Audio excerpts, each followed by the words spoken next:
Welcome to Andrea Lake 101, the making of a billionaire. You guys, today it is Sticker Wars. Oh my God, I am so excited to update you on Sticker Wars. I'm also so sorry that I missed the podcast last week. It has been cuckoo pants crazy. And today, my friends, is the victory lap. Oh, it really is. So, all of you are up to speed on the journey. If you're watching the podcast at this point, is my guess. For anyone that is new, I created an ostentatious goal within StickerJunkie to 5x the revenue in this company every year for 5 years in a row. That is fucking nuts. That is cuckoo pants crazy. That is not even possible. That is not even a real thing that can happen, except for that we are in the second year in a row of doing just exactly that. And today we are doing our financials breakdown for the quarter. Holy smokes, you guys. So when I came back into StickerJunkie, it was hemorrhaging cash. Oh yeah. Oh no, it actually really was just like hemorrhaging cash. For realsies, I was making $438,000 in revenue in that company. And spoiler alert, it cost about $1 million a year to run that company. So I took a year to clean up the company, to get new employees, to get new machinery, equipment, etc., and to put processes in place. So here's some real deal fucking no bullshit business advice. When I had a small company, when anyone has a small company, you can fly by the seat of your pants. You can do stuff sort of inundation by fire. You don't need that much organization. You can just sort of run and go print that many stickers, go buy another press and print that many more. And you don't need like operational excellence to have a sticker company that's doing $2 to $4 million in revenue. You just don't. You can sort of figure it out as you go along. But the bigger that company gets and the bigger that you want it to get, you better have your fucking shit together. You better have your duckies in a row and your processes and implementations in line. Otherwise, it's going to be a problem if you go viral or if you suddenly get an influx of sales that you can't handle. I say this over and over again on this podcast, but that is why contestants on Shark Tank very frequently their businesses fail, because they've wanted this huge moment, this huge influx of eyeballs on their website and customers purchasing from them. Now, the issue is, generally speaking, they don't have enough cash in advance to stock all that inventory, etc. Or like us with StickerJunkie, it's so much harder because we're actually creating a custom product to order after a person places an order with us. And now our average turn time after somebody approves a proof is about 2.5 days from the time that they approve the proof until the order gets out of the door. That is hard. To our knowledge, that is the absolute fastest of any sticker company out there. Somebody ran an ad that was like, I do 4.7 days after the proof is approved and I'm the fastest one. And I'm like, you're super not. Absolutely not at all. Not.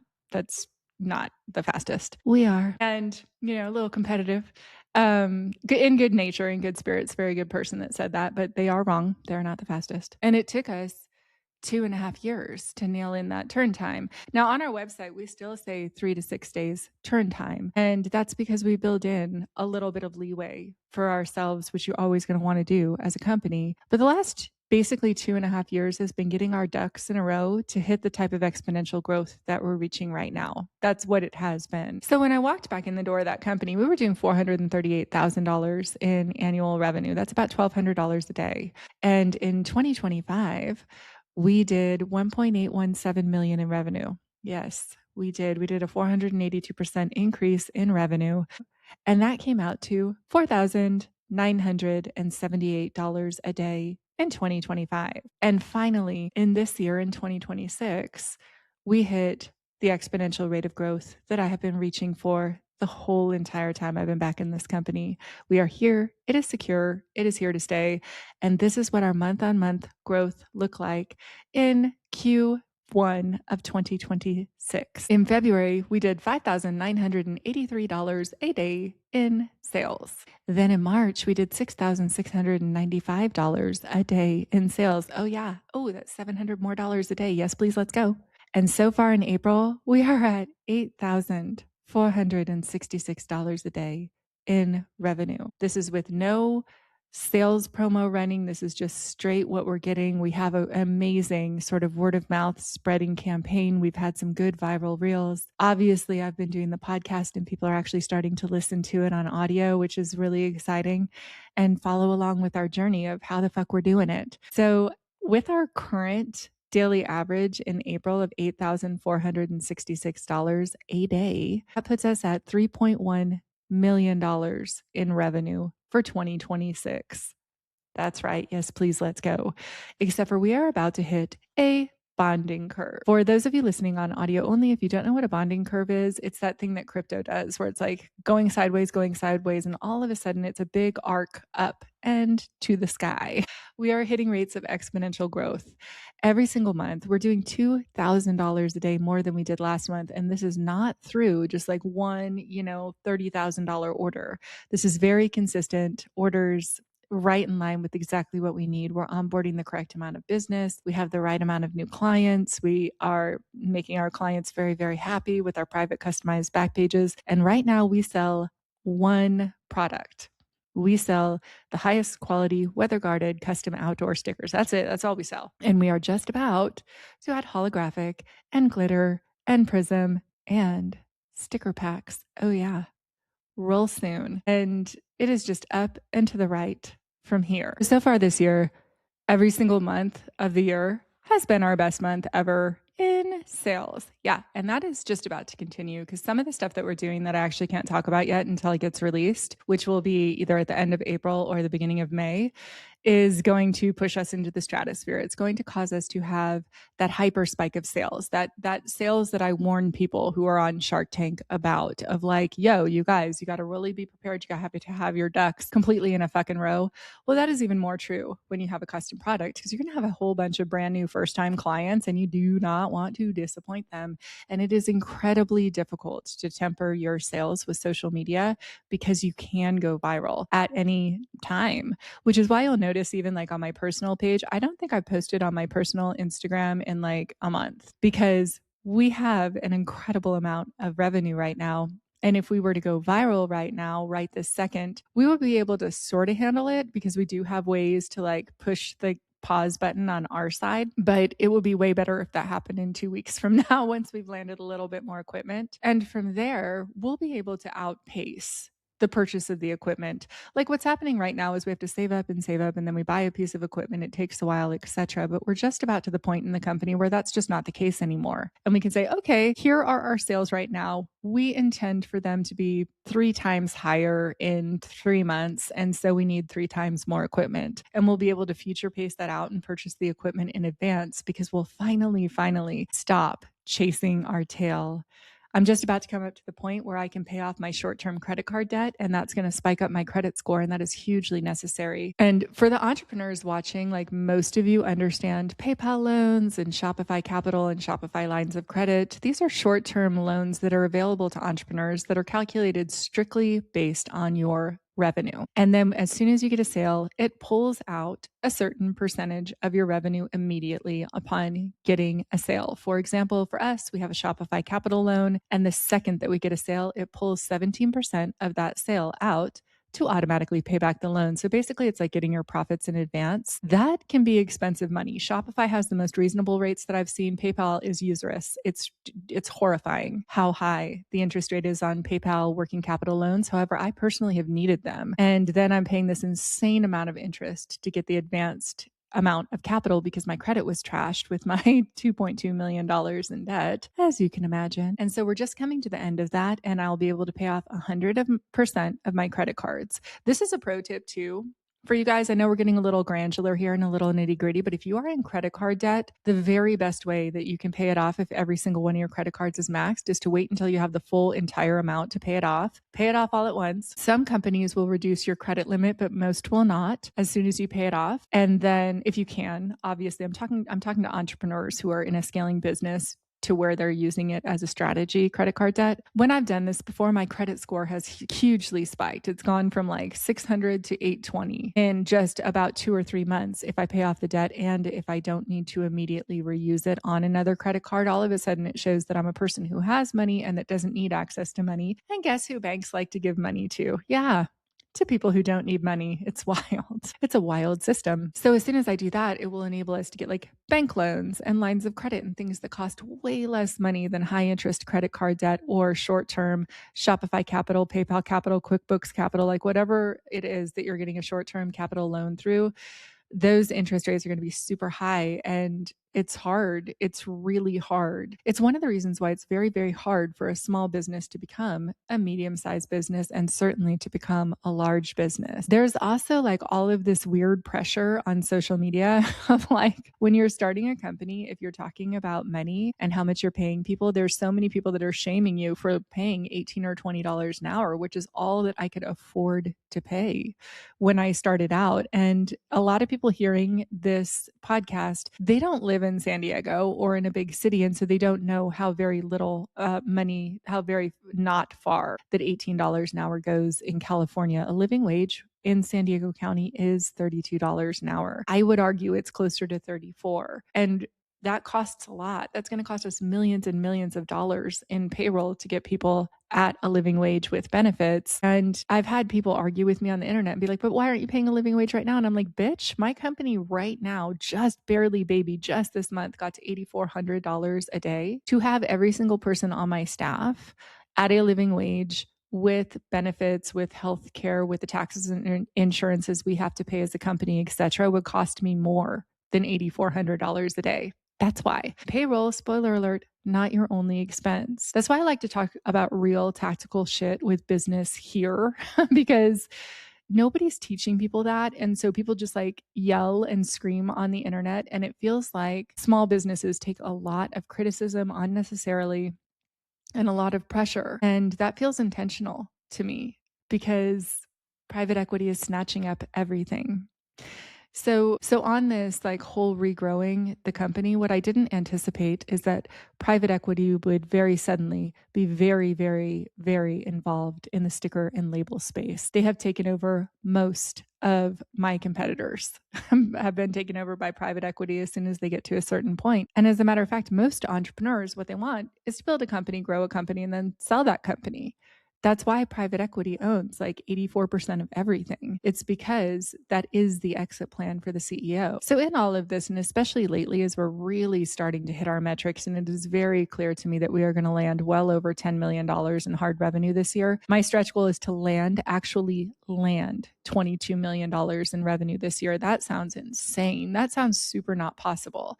That's why I keep doing a podcast so you can see how I do it. Because it's way different when somebody like has already made $22 million and then it's telling you the story, or 200 million or whatever.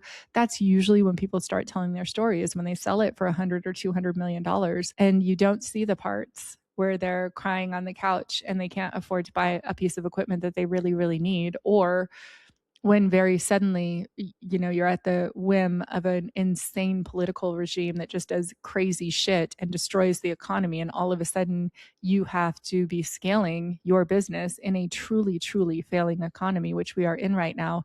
And I know that to some people that, they're not seeing the effects of it yet, but as everybody's healthcare basically doubled, people are starting to see it now that we're moving into absurdly a wartime economy. Oh my God. This is very bad.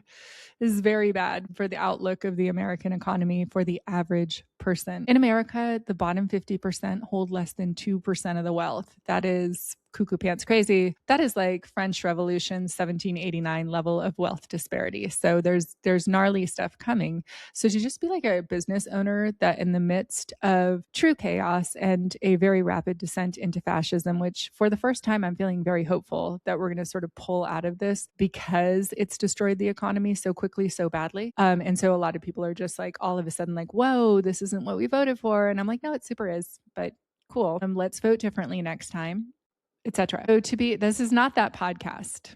However, all of you here are very well aware that I'm not a Democrat or a Republican, and we very much need a third-party candidate that actually represents the 77% of the people in the United States who all agree with each other on most things. But instead, we are very polarized and fighting more and more with the extremist versions of each other. It is horrifying to watch. And it's very difficult to be growing a business within that. Luckily, in our case, obviously with StickerGate, that worked out really great for us because my competitor, he just said something. I am going to read the exact quote so I don't get it wrong. So on top of all of the other wilding out that my biggest competitor, Anthony Constantino over at Sticker Mule has done, and the reason that, he is the biggest player in this space, but there are other big players. There are two other very large multi-million-dollar sticker companies, Sticker Giant and Sticker app, both of which are owned by multi-billion-dollar private equity companies. So if you are finding yourself accidentally supporting billionaires by purchasing from those companies, we sure would love to have you purchasing from StickerJunkie.com instead.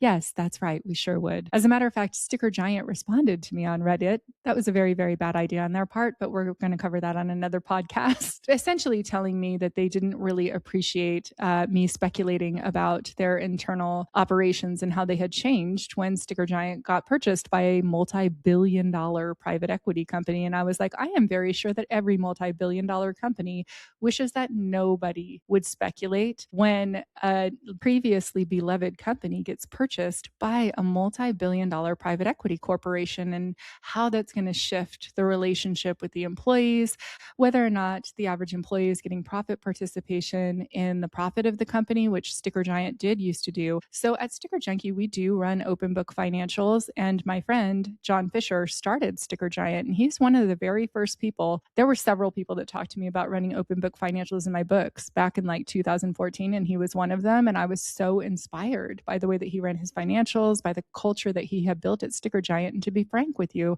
I was completely fucking shocked when he sold to a multi-billion-dollar private equity company, because I had very strong speculations of what would happen to his employees when John sold to Ares Management, which is a multi-billion-dollar private equity fund. And I don't know what's happened to the culture. I do know that they've gone through 4 CEOs in 4 years. I don't imagine that that is great, but like, who the fuck knows? Maybe it's fantastic. I would imagine that they no longer bonus their employees in the same way that they did when they were a small privately held company, but I don't know. Maybe they do. Who the fuck knows? I don't know. I'm just saying. And they said, we would really basically appreciate it if you did not think about this. And I'm like, cool, I am sure that you would. I am sure that every private equity company would very much appreciate it if people shut their fucking mouths and continued to give all of the money to the already multi-billionaires, except for that most people do not want to do that.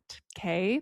That's why companies that come out and say, hey, I will never, ever, ever, and ever, ever, ever sell to private equity, period, are doing well. That's why. You know, we just saw this week in the news, somebody set fire to a Kimberly-Clark warehouse. And the whole time he was saying, all you had to do is pay us a living wage.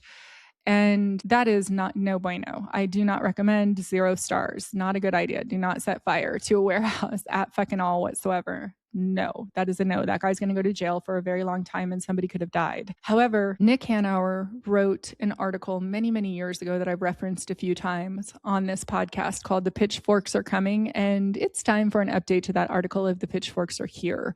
There is only so long that you can starve people and expect them to work 40 hours a week and not be able to live. And the way that that got normalized is that the predator class, that's what we're going to call them now, the ones that own everything, the ones that purchased all the politicians, who then made it so monopolies did not get busted, which is ridiculous. What ends up happening is that all of the dollars get consolidated into the pockets of the very few. Now, I have always been incredibly fair about this in saying like, hey, the problem actually is not people who have a lot at the top. It's that they're starving out people so that they have nothing at the bottom. It's that they are consistently lobbying to refuse to pay taxes, which is completely fucking insane. And that they purchase the politicians so that there's no punishment for them not paying taxes. And then the people who are already extremely struggling are saddled with untenable healthcare debt. You see Hollywood movie stars that have to have GoFundMes after they have a long illness. America is already in a failing economy, and we have been brainwashed by people that own all media sources to not expect our tax dollars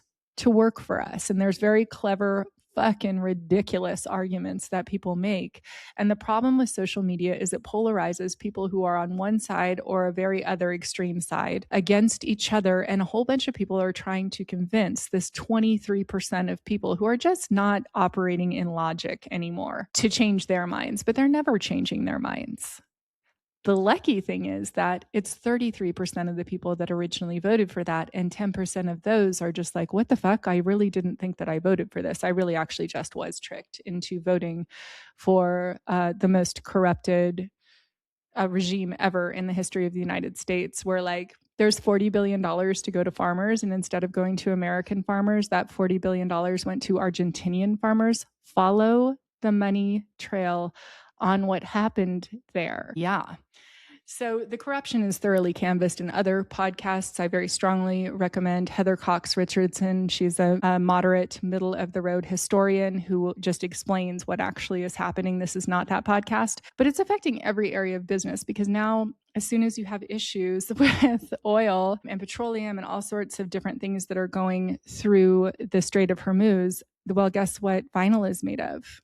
Yeah. So all plastics are going to increase in pricing. All gas is going to increase in pricing. That's going to increase the pricing dramatically on everything when it's already hyperinflated. And so this is not tenable. We are not solvent as a country right now. And it's very, very quick that just in the last year and a half, the quantity of corruption and theft that's happened out of the US economy is astronomical. It will be studied for years to come. It would be shocking to me if there are not trials in the next 3 to 5 years. And I believe that what really needs to happen is a progressive third party that just like works on behalf of actually the people comes together. I think that that's what needs to happen, but I am very off track. I would never be discussing my political thoughts or political opinions if my biggest competitor was not actually right now running for Congress on very proudly a hyper MAGA agenda. He describes himself as super MAGA. He does. I was going to show what he shared on his Instagram, but it is breaking Marvel's copyright. He shared like a Superman logo that said Super MAGA. And I was like, oh, I'm surprised you didn't get a cease and desist from Marvel for that. But okay, cool. He is so super proud. And he has declared publicly on multiple occasions that the way that he is giving back from becoming wealthy through his sticker company by giving back to ultra right-wing conservative MAGA politics. And I'm like, okay, cool. And he has said the wildest shit, which has been thoroughly canvassed here, like that the Democrats killed Charlie Kirk, just all of them. The Democrats. I'm like, okay, cool. Wild. So he just said something else. This is Anthony Constantino, one of my biggest competitors that owns Sticker Mule. And of the large competitors, myself, Sticker Giant, Sticker Mule, and Sticker App, Anthony is the only one that's privately held. And I count myself as one of those large competitors because I do believe that we'll land 22 million in revenue this year and 100 million in revenue next year. However, if we don't, we'll get to 10 million this year and 50 million next year. Either way, that puts us as one of the biggest players in the space. Anthony said, and I quote, Democrats caused countless rapes by opening the border and were never held accountable for it. Yeah. What? Okay. He says wild shit all of the time. And I'm like, okay, cool. So then what happens and what we're being taught to do on social media is to give a point by point response to how insane that is and try and change the most radicalized person's mind. But the correct thing to do is to just talk to the 77% of people where it doesn't matter if they identify as Democrats, Republicans, Independent, Libertarian, Green Party. It doesn't matter. Most people in the United States believes that if you work 40 hours a week, you should make a living wage, that the tax dollars that we spend should go to us, that we do not want to be in an endless war that was illegally called for, that has never been voted on by Congress, and that our service members are dying in. Most people in the United States absolutely do not want that. That most people want the Epstein files completely released, unredacted, other than to protect the victims, and that most people in this country want all of the predators in the Epstein files to be prosecuted. That most people in this country do not want monopolies and billionaires that have like $500 billion in assets, while so many people in this country are living below a living wage. I think it's like the bottom 62% of the country is less than a living wage in wherever they live. If you would like to figure out how much it actually costs to live where you live, go to StickerJunkie.com/living wage and just go ahead and fill out the spreadsheets that we set up for you so that you can see like why this is such an important issue. It's also why StickerJunkie in our victory lap here is standing out so hugely as like a company that is striving to pay a living wage. We should be at a living wage with full benefits by the end of 2026. And because we do run open book financials in StickerJunkie, everyone knows what's going on and they know where their next raise is going to be. I'm obviously working remote right now from Sedona, but I'm going to zoom into my office and let them know what the daily averages are doing because everyone in my company knows that the next round of raises comes when we hit $9,315 a day in revenue. We told them that back when we gave them raises in February. At that time, our daily average was $5,900 a day. Already it's April and our daily average is $8,400 a day. So I don't think anyone on my staff really understood how quickly the next round of raises would come. And then as soon as we get those round of raises, I will beep, boop, bop, boop, beep, do a bunch of calculations to figure out when the next round of raises is going to be, which will probably be around $12,000 a day, like $12,200 a day, get the next round of raises after that. And when you engage your team that way and they understand they're getting raises, they're getting bonuses, they're being well taken care of, they're being taken into consideration, and that I truly actually am just saying, I say this thing all the time to my employees. I want for you what you want for yourself. I really do. I want for you what you want for you. And so if that is to have kids or to buy a house or to travel the world or you're taking care of elderly parents or whatever your dream is, I want that dream for you. And I do not want you to have to be thinking about money because something really incredible happens when you have a lot of money. You go from thinking constantly nonstop about money to never thinking about money because you have more than enough. So if you want something, you just go buy it and there's no friction on it. And most Americans used to have that experience. Most Americans had that experience in the late 80s, early 90s. You could go work a regular job and get an apartment or a condo or a house basically anywhere in the county of San Diego with a regular job. You might have had to have a roommate, or if you're purchasing a house, you might have had to purchase it with another person. But two people making minimum wage could buy a house. And then very suddenly, private equity was allowed to purchase homes. It's very important to understand that, like, politicians should have stopped that. But because we allowed in the 80s for lobbyists to exist and for lobbyists to take over, essentially meaning that billionaires just purchase politicians, as we saw very clearly in the last election cycle and several election cycles, we've seen that. And that doesn't matter if they're Democrats or Republicans. And then those politicians are then beholden to the billionaire class. We're going to go ahead and continue to call them the predator class. And I would love to clarify that not all billionaires are predators.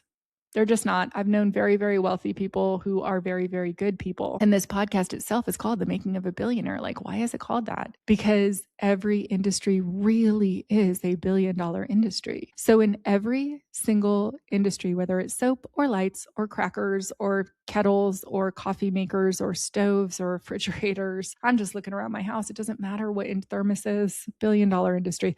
It doesn't matter what the industry is. You're going to have a billion-dollar company and you're going to have either a person or a private equity company that owns that billion-dollar industry, period. That is how that works. And so we need to choose who the billion-dollar companies are a whole lot more carefully.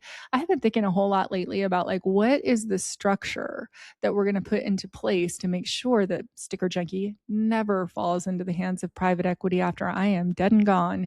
The thing is that there isn't a structure that I like right now that works. In my experience, none of the structures work quite right now, and there needs to be refinement on how that's done. I don't think that the correct structure has been created yet, and so I just keep putting in my mind how to create a correct structure that works long-term, that multi-generationally works for just everybody to win as a tenant of the company. Back in the 70s, it was really common for people to, like, have a retirement. Basically, if you gave your life to a company, you had a life. And that is the type of company that we're building at StickerJunkie. That's why I had such a long-term plan. That's why I had a ridiculous amount of patience in 2024 and 2025 as I was building this company, because I'm like, this is a marathon, not a sprint. This is going to require very long-term planning because I want every person on my team to be able to live whatever life that they want. That means I need to establish very good protocols, very, very strong client relationships. And when I looked around, I was like, what's really missing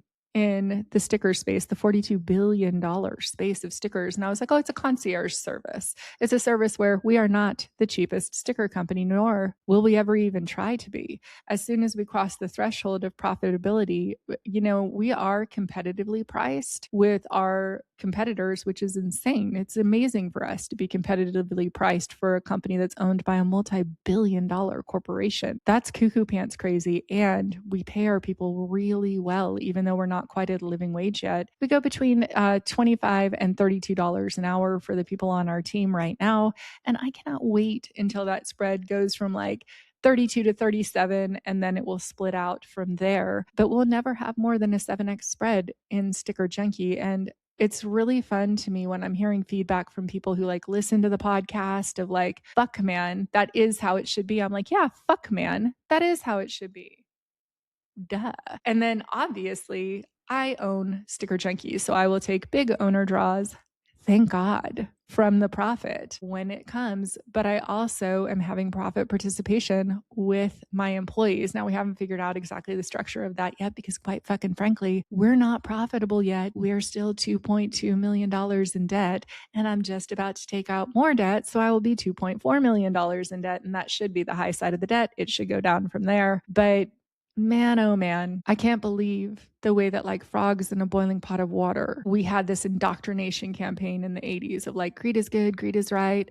And then we had all of these entertainment sources that falsely claimed themselves to be news that were owned by multi-billionaires that put into the minds of the American people that like, if somebody needed help with food, that they were welfare queens. That did so much damage. The biggest welfare queens are corporations. They should be getting zero of our tax dollars, and they are getting the majority of our tax dollars. The reason that you don't have healthcare coverage for free in the United States, that we don't feel like we need to take care of people and feed them in the United States, is because of the way that the government is structured and because our tax dollars are not allocated back to us.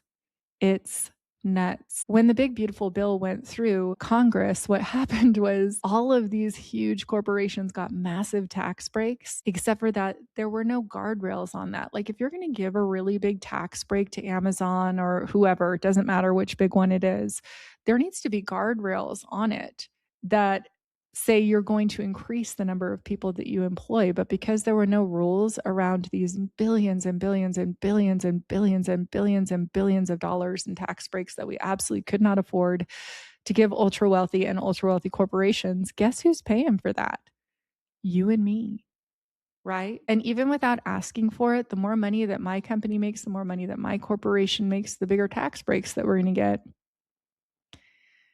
It's just so backwards and it's just so wrong. And it requires people to hate each other. It requires people to be divided against each other. And so there is a requirement, if we want to fix this country, the most of us, the 77% of us who agree the same things, have got to come together, period. That is the only way to fix this. And the Democrats are purchased by lobbyists too. So I've been thinking a whole lot about how to fix this whole situation because it has just really, really become apparent that like we are the grown-ups in the room. So the first way that I'm doing it is by starting a company that actually does pay a living wage, that actually does model that.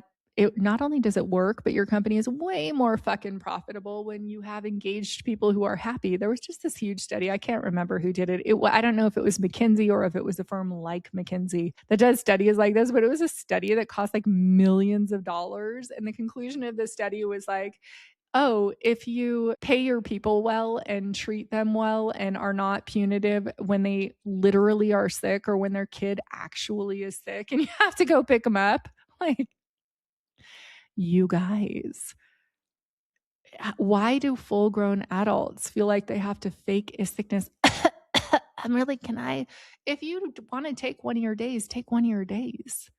That's what they're there for. If you're really burnt out and you need a vacation, take a vacation and come back to me refreshed. Like, it's just so wild to me how far away we have gotten from understanding that we're a community and how isolationist we've been encouraged to be as Americans of like, I don't know, it's crazy. And so in my way, it's really high up here on this soapbox, but in my way, by starting to pay people a living wage, that is my way to help correct this problem. Because as we continue to hit our 5x growth every year, we're going to employ a whole lot of fucking people. Yeah, we sure are. And then when we have a whole bunch of money, I am sure that we're going to do some kind of StickerJunkie fund where we help to support other businesses doing exactly what we're doing, that never sell to private equity companies. Never. I don't know how you control that, and I don't know the right structure around it, but it is what's necessary. Otherwise, we're just going to end up back in this situation again that we're in right now, where you have people that are being so callous about sending our children to war. It's not their children. going to war. It's not. I would love to reiterate, I am not a Democrat. The Democrats have not done enough. A living wage in this country has not gone up in 16 years while the price of everything has skyrocketed. And then people are blamed for not being able to make it like it's their fault instead of it's a concerted effort by multi-billionaires to suppress the minimum wage in this country, to suppress the living wage. And they come up with these bullshit arguments of like, oh, it's going to put small businesses out of business. And I'm like, no, bitch. The way that those rules work and the way that those laws work, you can literally start imposing them only with companies that have above 700 employees or only with companies that have above $20 million in annual revenue. Yeah, you sure can. That's correct. So that it absolutely doesn't hurt small businesses. And when really large companies like if Walmart all of a sudden started paying their people an actual living wage for whatever county that they're in, or if Amazon did, all of a sudden all those people would have way more cash. And when everybody has way more cash, guess what happens? They spend it. The problem with billionaires is they don't spend the money that they have. They mostly hold assets. And even millionaires, even multimillionaires, they're spending a ton of the cash that they have. They're infusing it right back into the economy, which is employing way more people. They're going to local mom and pop restaurants, and then that enables the local mom and pop restaurants to pay their people even more after a few years. So it really is like if you had all of the multi-billion-dollar corporations that exist right now paying their people fairly, that would infuse cash into the society. And so unfortunately, what's happened because predatory people purchase politicians is that there has been a lie that's been very consistently told about like, well, if you give tax breaks to big companies, then they're going to burp, burp, burp, but they never burp, burp, burp unless you fucking make them. So when those tax breaks, which never should have gone into multi-billion-dollar corporations in the first place, it's fucking insane. But when those tax breaks did go in, there should have been clauses of like, you must increase your employees by 10% the quantity of employees that you have with these tax breaks. This is for expansion. And you have to baseline pay 20% above a living wage or 10% above a living wage for whatever county that you're actually in, period. But instead, all of these multi-billion-dollar corporations got huge billions of dollars in tax breaks and then laid a bunch of people off. Okay, I just Googled how many people have Amazon laid off since the big beautiful bill has passed. They got billions of dollars in tax breaks and they have laid off 30,000 people. So is it surprising to me that somebody is burning down warehouses of a billion-dollar corporation? No. Do I think it's a good idea? No, I don't endorse it. That is not a good idea. But what the actual fuck? Those are the welfare queens, because billionaires control all media, including this video that you're seeing right now. That is not the story that people are being told.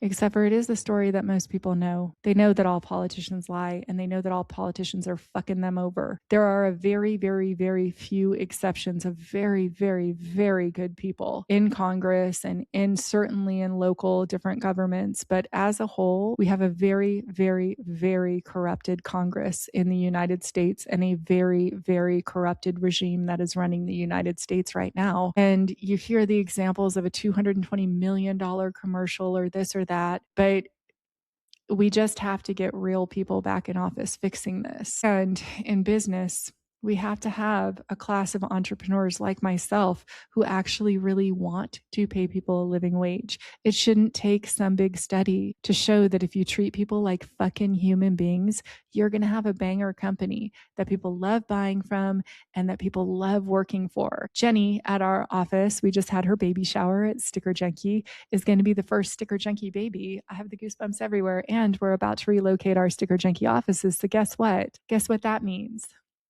That means that we're looking at implementing daycare into the StickerJunkie offices. We can't do it yet. We've baby barely whispered about it at StickerJunkie, but we're going to. We set up a little secret surprise sign up sheet. Jenny is behind on the podcast, so she will not hear this until after we've told her about it, but where people can sign up and we'll pay them a few hours a month, like 3 or 4 hours a month paid for anybody that wants to sign up and go give Jenny a break. Like just to even, she could still be in the house, but like take a shower, take a nap, go get coffee, whatever, and just give her a hand, because it's really fucking hard to be a new mom, even when you have a very loving, very supporting, very excited partner, which she does. It's hard. And it's like we've put all this pressure on people to have kids, but then given them no support. And then the messaging from the media is just lunatically insane. And I don't know how to fix that, but I definitely want to be a part of fixing that. Anyway, that's all I've got. That's my soapbox. It went way political because we live in an insanely political world right now. I made these stickers like, let's make politics boring again. They just say make politics boring again because politics is not where we should be getting any of our excitement or energy or anger or life force energy. We should be engaged in our lives. And politics should be run by boring ass economists who care very much about keeping a balanced budget, who care very much about making sure that most of the people in the country win, not just most of the people, but all of the people. We are the wealthiest country in the world, and we have some of the most third world policies. It is insane that we don't have healthcare coverage in this country. Most rural hospitals, the majority of rural hospitals right now, are under threat of closure through bankruptcy because of everything that's happening with politics, with the money that's being stripped out of them, with the insane quantity of overhead. It's just nuts. It's a lunatic system. And unfortunately, we are the grown-ups in the room, and we're the ones that have to fix this, and yelling at each other on the internet is not going to do it. So hopefully I get to roll up my sleeves and be part of the solution. I did put together a little Sedona magic to bring a whole lot of people from a whole lot of industries of politics and policy and law and medicine and tech and entrepreneurship from the most interesting people that I know in the Global Economic Institute, the World Economic Forum, TED Summit, all of these different groups that I have been in and ancillary to over the last 20 years, because there's a whole lot of people that are very, very wealthy in those groups that very fucking much do not like what is happening right now and would very much like to be part of the solution. So I guess that it's time for me to be the grown up in the room, which is why I say grab your popcorn, grab your wine, and as always, I will come in piping hot with all of the tea, not just for the mad-capped $42 billion world of stickers, but everything that I'm doing as I grow a multi-billion-dollar company, because then I will have the power to help affect change.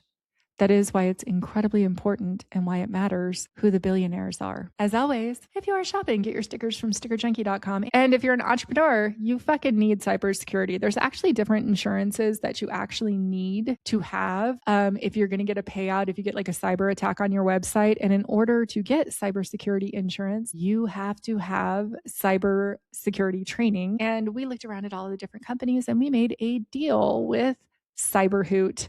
We love them. Check out cyberhoot.com. They're very inexpensive. It's only like $400 or $500 a year. And again, it is generally speaking a requirement for you to have that if you're going to have some type of cybersecurity insurance. We love them. They're fantastic. They're easy to work with. They're very thorough. They train your staff through like a series of emails that I am desperately behind on. I'm the lowest on my leaderboard, so I have to catch up on my cybersecurity training. But I recommend Cyberhoot personally. And if you use the promo code Andrea Lake 101, you are going to get 10% off of your order. That's it for me tonight, folks. As always, enjoy your life, enjoy your weekend, live your best fucking life. I want for you what you want for you. And until your next time, enjoy your popcorn and enjoy your wine. And I will come in piping hot with all of the tea on the next episode of Andrea Lake 101, The Making of a Billionaire.